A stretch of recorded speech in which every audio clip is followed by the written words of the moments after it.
Hello and welcome to our latest podcast. Today we are talking about first time buyers. Are you a first time buyer thinking where do I start? Well, we are here to point you in the right direction. Here at Finsbridge, we are all about good financial planning, creating and preserving your wealth.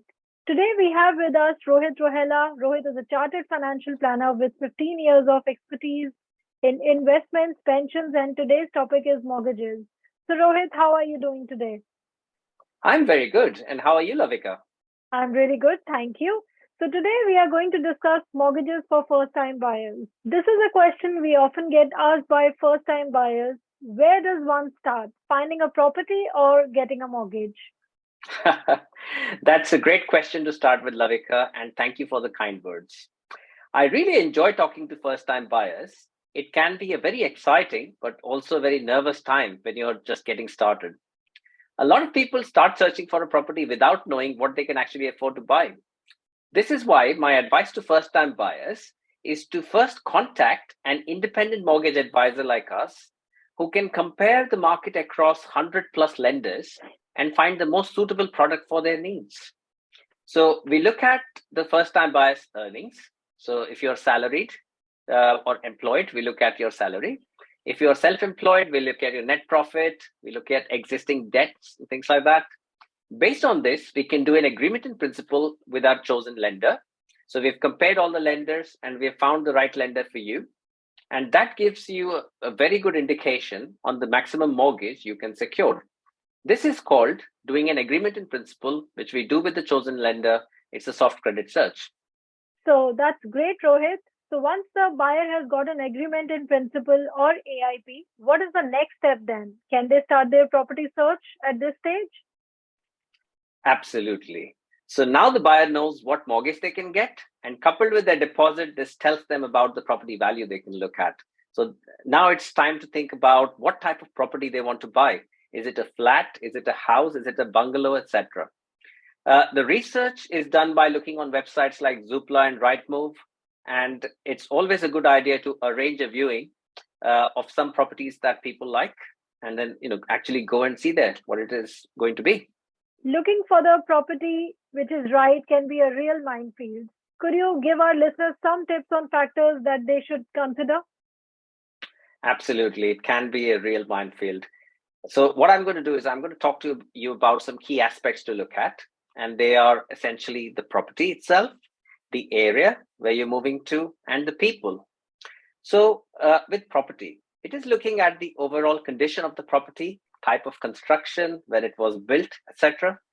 It is also important to ensure that the area or the location is the right fit for you.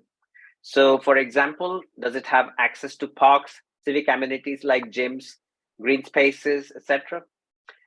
If you commute into town, so London, Manchester, if you have to get to any of the big cities, public transport links and access to motorways becomes important. So you have to see how easy is it to get to your workplace and can you manage a daily commute? Then one may also wish to look at the socioeconomic profile of the area and the type of people that live there. For this, we recommend a website called streetcheck.co.uk. You just put in your postcode and you get all the facts. If you're planning to have children or you already have kids, you certainly want to ensure that there are good schools in the area as well. Okay. So as long as there are good schools in the catchment area, you have plenty of choice.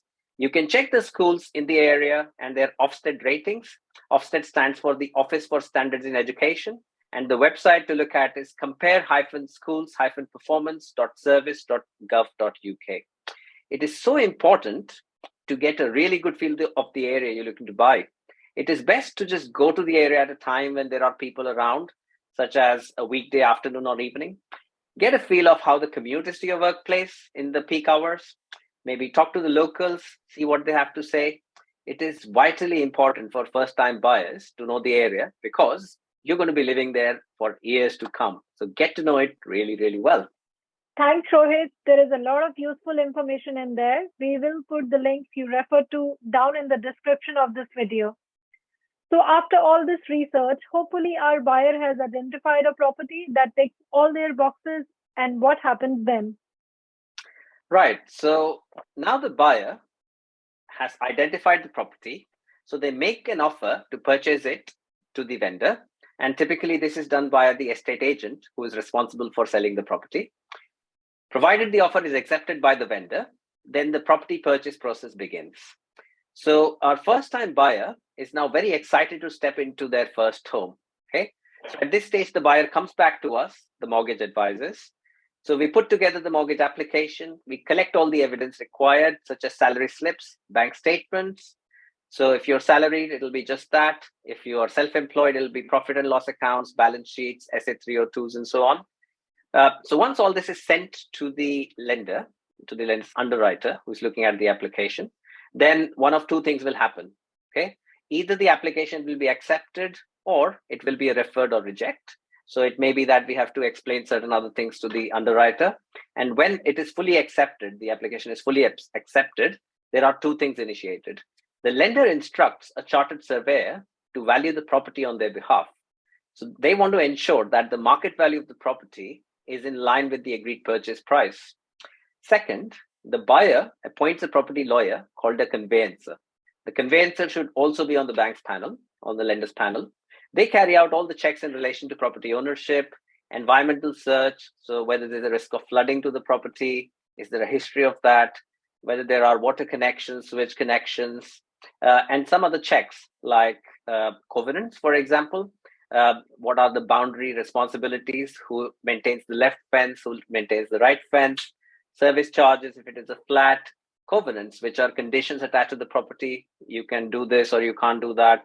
So there are a lot of checks to ensure that the property is a sound purchase. Certainly sounds comprehensive. So hopefully the legal and valuation checks are all okay as expected. So what happens next? So now the lender makes a formal mortgage offer to the buyer. So then the buyer and the seller, they agree something called an exchange date. This is when the mortgage funds are disbursed by the lender and they go to the conveyancer.